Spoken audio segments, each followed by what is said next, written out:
राजभवन किसके इशारे में चलता है, पता करना होगा आपको। ये महामहिम राज्यपाल भारतीय जनता पार्टी के इशारे पर काम कर रहे हैं। यदि कोई कहे कि माननीय स्पीकर झारखंड सरकार के इशारे पर काम कर रहे हैं तो उन्हें अच्छा नहीं लगेगा ना। आप बताइए राजभवन में क्या कसूर किया। 1932 के खतिया की रैयत जो यहाँ के आदिवासी और मूलवासी हैं, जिनका नाभिमूल इस मिट्टी में गड़ा हुआ है, राजभवन उस बिल को वापस कर दिया। दूसरे का तो कुछ नहीं होगा, खुद स्पीकर साहब की गरिमा गिरेगी। मिला जुला के आरक्षण कोटि का जो होता है 60% और 40% वोटर फॉर ऑल सबके लिए। जनता जो होती है बड़ी निरीह होती है और ये सरकार में बैठे हुए लोग उसका भावना के साथ खिलवाड़ करते हैं।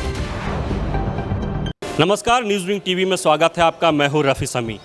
झारखंड के विधानसभा स्पीकर रविन्द्रनाथ महतो ने हाल के दिनों में एक बयान दिया है जिस पर उन्होंने कहा है कि राजभवन भी अब भारतीय जनता पार्टी के द्वारा काम कर रही है या भारतीय जनता पार्टी के इशारे में काम कर रही है। बड़ा बयान है, चूँकि वो स्पीकर है। हमारे साथ पूर्व स्पीकर सीपी सिंह जी भी जुड़े हैं। जानेंगे कि जिस तरह से ये बयान आया है, आपने भी सुना होगा, ट्वीट के माध्यम से भी आया है, क्या कहेंगे? देखिए, मैं माननीय स्पीकर महोदय का बहुत सम्मान करता हूँ क्योंकि विधानसभा के वो प्रमुख होते हैं।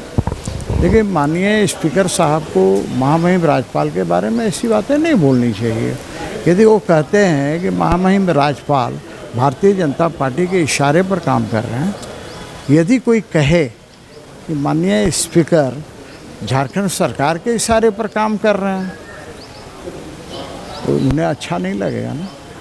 उसी प्रकार यह भी किसी को अच्छा नहीं लगेगा।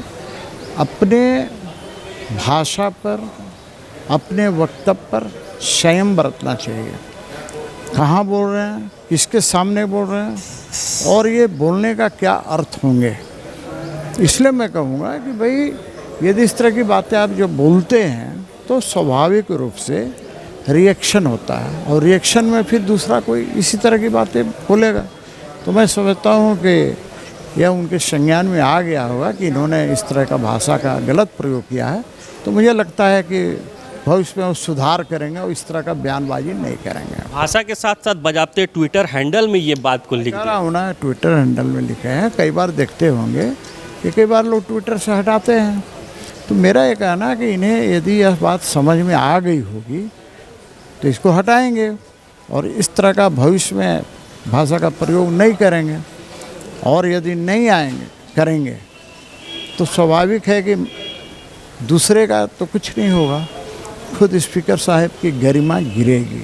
इतना ही मुझे कहना है। तो सर बड़ा है ना, आप ही स्पीकर, इसलिए तो मैं कहा ना कि उनकी गरिमा गिरेगी, ये अच्छी बात रही। स्पीकर का गरिमा गिरना अच्छी बात है।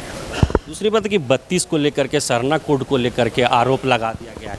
32 और सरना कोड। अब देखिए जेएमएम क्या क्या करता है, कभी 32, कभी 60-40, कभी कभी ये सब चलता रहेगा। राजनीति में इसी तरह का चलता रहता है भाई।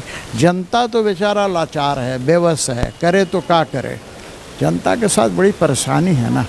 जनता जो होती है बड़ी निरीह होती है और ये सरकार में बैठे हुए लोग उसका भावना के साथ खिलवाड़ करते हैं।